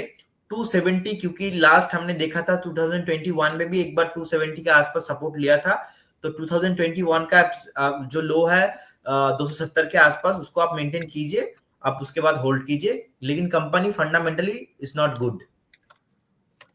फंडामेंटली अच्छी नहीं है कंपनी डोको रेमेडीज की। जहां तक बात है, अभी के लिए आप 270 रुपए का स्टॉप लॉस लगा लीजिए। वॉल्यूम कम होता है, इसलिए ऐसे स्टॉक्स में इतना ज्यादा एलोकेशन करना सही नहीं रहता है। सर एक स्टॉक इनका केयर रेटिंग्स भी है। केयर रेटिंग्स इनके पास 1326 रुपए पर लिया हुआ है। और जो क्लोजिंग हमने देखी है हाल फिलहाल में या फिर आज के सेशन में, वो कमजोरी है। आज भी 0.1% गिरकर 1253 रुपए पर बंद हुआ है। हालांकि लो लेवल से रिकवर भी हुआ, लेकिन फिर भी इनके दाम से तो नीचे ही है सर, 70-75 रुपए। सर बेसिकली न्यू लिस्टिंग है, ज्यादा चार्ट नहीं आ रहा है मेरा स्क्रीन पे। एंड मुझे लगता है कि सेम स्ट्रैटेजी वही है sir, IPO high strategy. I hope viewers को अभी मैं बोल बोल के सिखाई दूंगा क्या स्ट्रैटेजी है। अगर कोई भी ऐसे न्यू स्टॉक है जो अपने लिस्टिंग डे के जो हाई है उसके नीचे ट्रेडिंग कर रहा है, तो मेरे को नहीं लगता उसमें पोटेंशियल है। क्योंकि आप सर, एक चीज मैं एक छोटा सा एग्जांपल देता हूं आपको कि आपको जाना है मान लीजिए दुबई, तो आप मुंबई से दुबई जा रहे हो, अगर आप मुंबई एयरपोर्ट तक ही नहीं पहुंचे हो तो आप दुबई कभी नहीं जा पाएंगे। वैसे ही सर, अगर आईपीओ डे का जो हाई है अगर उसके ऊपर ही आपका क्लोजिंग नहीं होता, उसके ऊपर ही आप ट्रेडिंग कर नहीं पाएंगे, तो आपका जो नेक्स्ट 2 4 5 महीना है आप सस्टेन ही नहीं कर पाएंगे ज्यादा। और कंपनी तभी बढ़ेगा जब एटलीस्ट चलेगा, चलेगा नहीं तो नहीं बढ़ पाएगा। तो क्या रेटिंग के साथ भी सर यही सेम प्रॉब्लम है। मेरे को लग रहा है कि आईपीओ का जो हाई है, आईपीओ का जो प्राइस है उससे नीचे ट्रेडिंग हो रहा है। So please avoid this stock और इमीडिएटली एग्जिट कर जाइए आप, नहीं तो और भी ज्यादा नुकसान आपको हो सकता है। ओके, तो एक रूल बना लीजिए, जिस दिन लिस्टिंग होती है, लिस्टिंग के दिन जो हाई बनता है, अगर स्टॉक उसके ऊपर सस्टेन करता है तो खरीद सकते हैं। उसके नीचे आ जाता है तो फिर तो आप उसके बारे में, खरीदने के बारे में बिल्कुल भी ना सोचें। और वैसा ही कुछ रुझान इस स्टॉक में हमने देखा है केयर रेटिंग्स की, जहाँ तक बात है। सर हमारे एक दर्शक हैं देवशीष जी, वो कह रहे हैं कि good afternoon sir, please discuss about the railway stocks for budget rally. तो बजट रैली के हिसाब से रेलवे स्टॉक्स पर आपका क्या व्यू है? आज मैं देख रहा था सर, जितने भी रेलवे रिलेटेड प्लेस हैं उसमें आज हमने गिरावट ही बनती हुई दिखी है। टीटागढ़ रेल इसको लीड कर रहा था, 5-5.25% नीचे था। 2% की गिरावट हमने इरकॉन, आरवीएनएल, रेलटेल में, जुपिटर वैगन्स में बनती हुई दिखी, 0.3% की इनफैक्ट। और राइट्स भी 1% गिर के ही बंद हुआ है। ये 6-7 शेयर हैं जो कि मेरे सामने है सर। इस सातों में ही हमने 1 से लेकर 5-5.25% की गिरावट बनती हुई दिखी है। तो बजट को ध्यान में रखते हुए रेलवे स्टॉक्स पर आपका व्यू, कोई प्री बजट मूव आने की संभावना? सर मुझे लगता है कि एक बार ना स्टॉक पर्टिकुलर ये जो सेक्टर है रेलवे सेक्टर, और भी थोड़ा मुझे लगता है ऐसे 5 to 10% नीचे आ सकता है बिफोर द बजट। एंड अगर बजट में अच्छा खासा अनाउंसमेंट हो गया तो ऐसे डेफिनेटली उनको एक रैली मिलेगा। ओवरऑल सेक्टर को लेके मैं पॉजिटिव हूँ। जितना करेक्शन हुआ है अभी तक, ये बेसिकली प्राइस करेक्शन था, क्योंकि बहुत लंबे टाइम से पर्टिकुलर सेक्टर चल रहा था। तो मेरे को लगता है और 5 to 8%, maximum 10% particular overall sector down हो सकता है। लेकिन मेरे को लगता है कि आप अगर स्टॉक स्पेसिफिक जाएंगे तो बेटर है। और पर्टिकुलर इस पूरा काउंटर को लेके सर मैं पॉजिटिव हूँ। लाइक टीटागढ़ रेल बोल लीजिए, इरेदा बोल लीजिए, सब कुछ आईआरसीटीसी में सबको लेके ही पॉजिटिव हूँ। लेकिन पर्टिकुलर ये बेसिकली एक जो हमारे व्यूअर्स है उनको देखना पड़ेगा, उनको समझना पड़ेगा कि उनके हिसाब से रिस्क रिवॉर्ड कौन सा स्टॉक पे फेवरेबल आ रहा है। तो पर्टिकुलर सेक्टर को लेके सर मैं पॉजिटिव हूँ। ठीक है, पूरे सेक्टर को लेकर पॉजिटिव नजरिया। हो सकता है कि 8 से 10% की और गिरावट इस पूरे स्पेस में बनती हुई दिखे, लेकिन उसके बाद अपने रिस्क प्रोफाइल के हिसाब से आप यहाँ पे पोजीशंस बना सकते हैं। आईआरसीटीसी और टीटागढ़ रेल सर कह रहे हैं कि उनको ज़्यादा पसंद है, लेकिन बाकी स्टॉक भी पसंद है। लेकिन 8 से 10% की और गुंजाइश है यहाँ पे गिरावट की, उसके बाद हो सकता है कोई अपमूव इन स्टॉक्स में बनता हुआ नजर आए। सर सुशील झा जी का सवाल है, वो कह रहे हैं कि संदीप जी नमस्कार, sir JSW steel, JSW infra में फ्रेश बाय कर सकते हैं क्या? आज सुबह ही हमने खबर देखी सर, जेएसडब्ल्यू ग्रुप को लेकर दावोस में जो सज्जन जिंदल साहब पहुंचे हुए हैं, उन्होंने 3 लाख करोड़ रुपए महाराष्ट्र में निवेश करने की यहाँ पे घोषणा की है। अलग अलग सेक्टर्स में निवेश होगा, जिसमें स्टील भी है, रिन्यूएबल एनर्जी भी है, ईवीज भी है, और भी सेक्टर्स उन्होंने बताए थे जहाँ पे वो निवेश करेंगे। तो सर इस ग्रुप की 2 कंपनियां, जेएसडब्ल्यू स्टील और जेएसडब्ल्यू इंफ्रा, इसमें फ्रेश बाय कर सकते हैं क्या? सर अगर आपको याद है जब आपने और मैंने पहला दिन से शो किया था ना, उस दिन ही मैंने रिकमेंड किया था JSW infrastructure limited infrastructure. Almost 280 270 के आसपास, और हमारा टारगेट भी था ऑलमोस्ट 20%, तो वो अचीव हो गया। फिर से जो मार्केट नीचे आ रहा है, मार्केट नीचे आने के बाद सर अभी परफेक्ट लेवल पे है। और sir same new IPO high strategy है, सेम चार्ट अच्छा है, नीचे कंसोलिडेशन पे आया है। अगर किसी को बाय करना है, JSW infra is right now 280 285 is a good valuation, so आप बाय कर सकते हो। नेक्स्ट टारगेट क्या रहेगा सर? अगेन फर्स्ट टारगेट रहेगा 305 और सेकंड टारगेट रहेगा मेरा 325। और उसके बाद अगर अच्छे से मार्केट और पर्टिकुलर जो सेक्टर है चलता है, तो नेक्स्ट ऑल टाइम हाईज भी हमें देखने को मिल सकता है। और रही बात सर जेएसडब्ल्यू स्टील का, जेएसडब्ल्यू स्टील का भी सर चार्ट बढ़िया लग रहा है मेरे को, और अभी सपोर्ट के आसपास ही ट्रेड कर रहा है। 895 इसे करंट सपोर्ट जोन, मेरे को नहीं लगता कि इसके नीचे आएंगे पर्टिकुलर काउंटर। सो आप इस काउंटर को एक बार होल्ड कीजिए, चार्ट बहुत ही अट्रैक्टिव है। नेक्स्ट 6-8 महीना का अगर आपका व्यू है, सो आप पर्टिकुलर जेएसडब्ल्यू स्टील काउंटर को होल्ड कीजिए, एंड इसमें आपको रैली मिलेंगे। ओके, ठीक है। जेएसडब्ल्यू इंफ्रा तो आपने पहले भी बताया था 280 रुपए के आसपास अपने टारगेट अचीव करने के बाद स्टॉक अब नीचे आया है। दोबारा आप चाहें तो इन लेवल्स पर खरीद सकते हैं। जिस भाव पर रिकमेंड किया गया था वहीं पर वापस लौटता हुआ दिखा है टारगेट हिट करने के बाद, तो इसमें आप खरीदारी करके चल सकते हैं। जेएसडब्ल्यू स्टील को लेकर भी पॉजिटिव व्यू फिलहाल बनता हुआ नजर आ रहा है। सर कुछ ट्रिगर्स की बात करें तो एक दो आईपीओ हैं और कल एक लिस्टिंग भी होनी है स्टालियन इंडिया फ्लोरोकेमिकल्स की। इसको रिस्पांस काफी अच्छा मिला था, लेकिन कल के सेशन में यूएस के जॉबलेस क्लेम के आंकड़े भी आएंगे तो वो इम्पोर्टेंट है। लेकिन कुछ स्टॉक स्पेसिफिक बात करें तो हमारे यहाँ पे जो रिजल्ट सीजन चल रहा है उसमें कल 3-4 बड़ी कंपनियों के नंबर्स आने हैं। इसमें अल्ट्राटेक सीमेंट है, अदानी ग्रीन है, डॉक्टर रेड्डीज है, एचपीसीएल, ये बड़े नाम हैं जिनके नंबर्स कल आते हुए दिखेंगे। इसमें आप चाहें तो मैनकाइंड फार्मा, यूनाइटेड स्पिरिट्स को भी जोड़ सकते हैं। नतीजों से पहले ये जो दिग्गज कंपनियां हैं, इनमें से कोई ऐसा स्टॉक जो आपके रडार पे है जहां पे खरीदारी या बिकवाली का मूव बन सकता हो? सर मुझे लगता है पर्टिकुलर सीमेंट सेक्टर को लेके मैं थोड़ा पॉजिटिव हूँ। एंड सीमेंट सेक्टर के अंदर जो पर्टिकुलर आपने नाम बताया कि अल्ट्राटेक सीमेंट एक बहुत बढ़िया famous and blue chip company है। और सबसे बड़ा बात सर क्या है कि सर ऑलमोस्ट जो अपना ऑल टाइम हाई था 12,000 के आसपास, उससे अभी बहुत ही नीचे आ गया है। और लास्ट मैं एक बहुत ही इंटरेस्टिंग डेटा आपके साथ शेयर करना चाहूंगा 2020 में। तो 2020 के बाद सर कभी भी स्टॉक ने अपना वीकली एवरेज प्राइस ब्रेक नहीं किया। तो हर बार अपने स्टॉक जब भी नीचे आता है, अपना वीकली जो एवरेज प्राइस है, एवरेज प्राइस से बाउंस बैक करता है। So almost 1 2 3 4 5 6 7 8 almost 10 times, 8 to 10 times ऐसा हुआ है कि अपना वीकली प्राइस से बाउंस बैक करता है। So according the past data अभी भी अल्ट्राटेक सीमेंट आया है नीचे, एंड जो अपना वीकली सपोर्ट है, वीकली सपोर्ट के आसपास ही ट्रेडिंग कर रहा है। तो मेरे को लगता है रिजल्ट सर कुछ भी हो, लास्ट हम 3 4 5 10 साल से देख रहे पर्टिकुलर काउंटर को, बहुत इन्वेस्टर ने पैसा बनाया, अच्छा डिविडेंड है, अच्छा बैलेंस शीट है, प्रॉफिटेबिलिटी है। सो अल्ट्राटेक सीमेंट को यहाँ से बाय करने का मेरा राय रहेगा। और मेरे को लगता है एक बार आप बाय कीजिए यहाँ से, फ्रेश 20 से 25% का आप मूव नेक्स्ट 8 to 12 मंथ्स के अंदर आपको देखने को मिल सकता है। 20 to 25%। यस। परफेक्ट है सर, ठीक है। ये तो बात होगी इस स्टॉक की, लेकिन सर कुछ दर्शक ऐसे होते हैं जो सवाल नहीं पूछते हैं, वो अपनी भावनाएं व्यक्त करते हैं। कल भी ऐसा हो रहा था, क्योंकि मिड कैप स्मॉल कैप शेयरों की जिस तरह से पिटाई हो रही है ना, जाहिर सी बात है जो भावनाएं हैं वो बाहर आ भी जाती हैं। मैं आपको दिखाता हूँ सर, हमारे एक दर्शक हैं गगन अधिकारी जी, माफ कीजिए राहुल चौधरी जी का सवाल है। राहुल चौधरी जी कह रहे हैं, उन्होंने सवाल नहीं पूछा है, उन्होंने सिर्फ ये लिखा है कि बीईएल बेच दिया सर मैंने।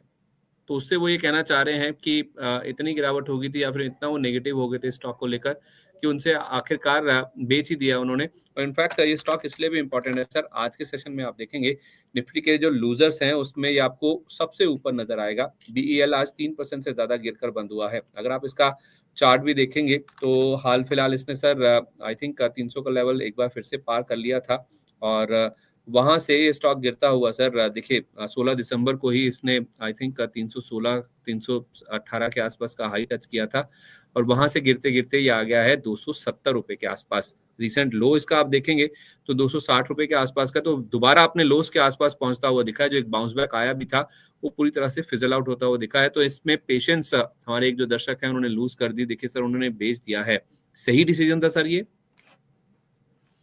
सर मुझे लगता है कि अगर आप कोई भी स्टॉक बाइंग सेलिंग होल्ड कर रहे हो तो उससे पहले एट फर्स्ट आपको देखना पड़ेगा आपका एंट्री लेवल क्या हुआ है।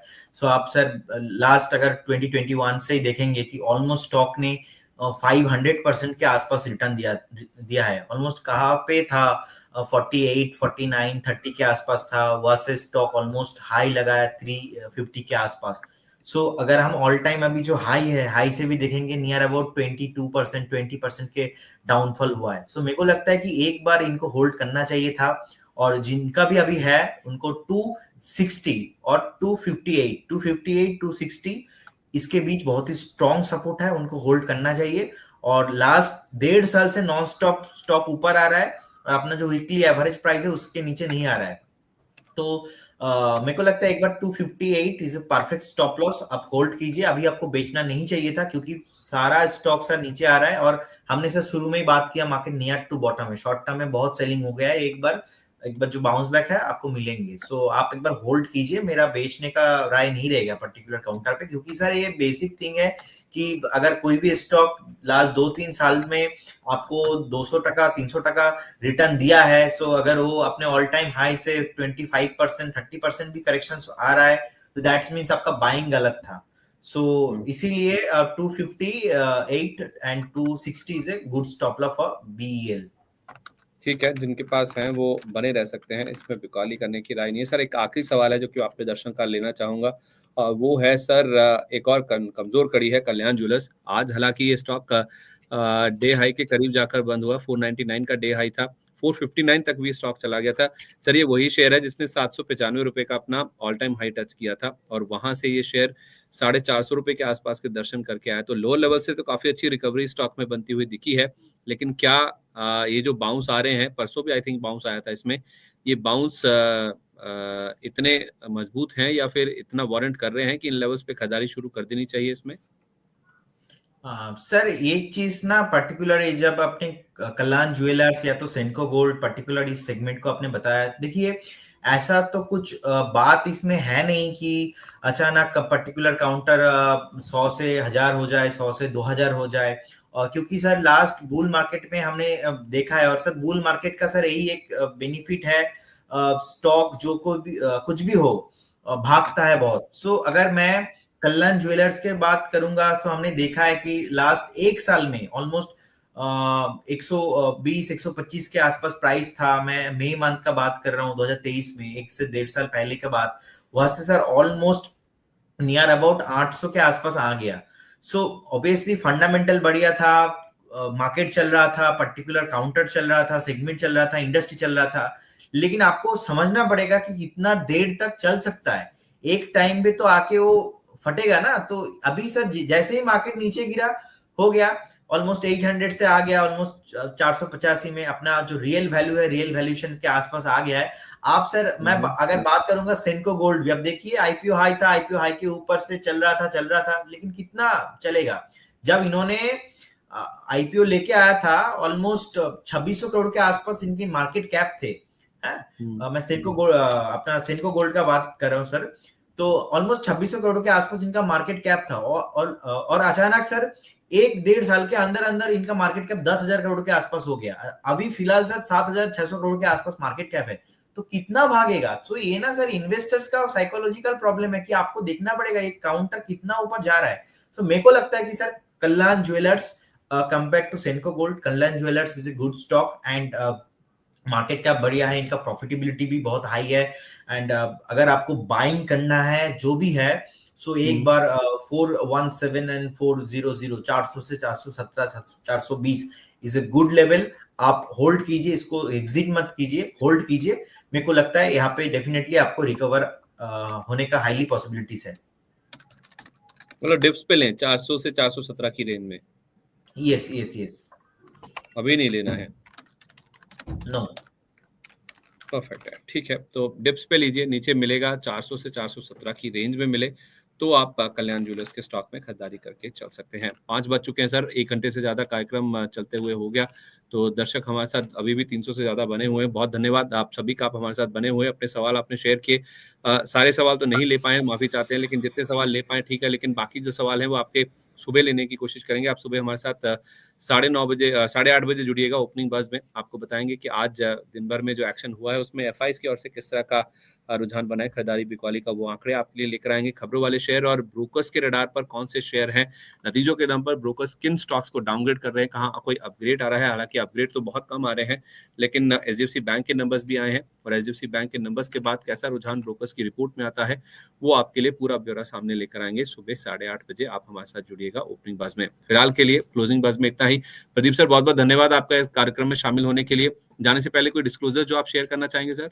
सर जो भी स्टॉक्स आपने पूछा है, हमने बताया है, इसमें हमारा कोई पर्सनल एंट्री नहीं है, होल्डिंग नहीं है, हमारा फैमिली रिलेटिव्स किसी का नहीं है। एंड जो भी निवेशक व्यूअर्स हमको देख रहे हैं, सो आप एक बार अपना जो फाइनेंशियल एडवाइजर है उनसे बात करके एंट्री लीजिए। Thank you.